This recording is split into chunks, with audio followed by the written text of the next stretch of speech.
कपटी मित्रापेक्षा दिलदार शत्रू बरा, रामदास कदम यांची अनंत गीतेंवर टीका.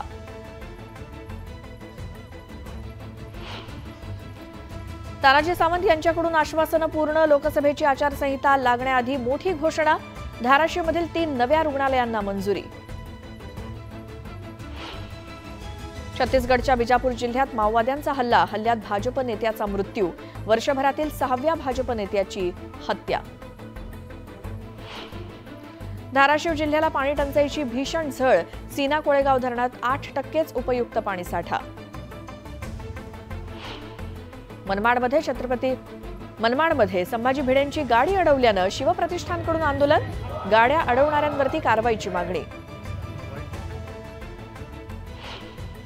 मुलामुलींना शिक्षण आणि आरोग्य सेवा मोफत द्या, जनसेवक विनोद पाडर यांची सरकारकडे मागणी, दुर्लक्ष केल्यास रास्ता रोकोचाही इशारा. सांस्कृतिक महोत्सवाकडे जळगावकरांची पाठ, जिल्हा प्रशासनाच्या ढिसाळ नियोजनावरून उन्मेष पाटलांचे प्रशासनाला खडेबोल. पक्षांसाठी शेतकऱ्याचा दिलदारपणा, पक्षांच्या दाणापाण्यासाठी सोडलं अर्ध्या एकरावरील ज्वारीचं पीक. कल्याणमध्ये महामार्गासाठी खोदलेल्या खड्ड्यात पडून चिमुकलीचा मृत्यू, ठेकेदाराच्या लापरवाहीमुळे नागरिक संतप्त. मुंबईत प्रत्येक शनिवारी पालिका राबवणार डीप क्लीन ड्राईव्ह, लोकसहभागातून उभारणार चळवळ.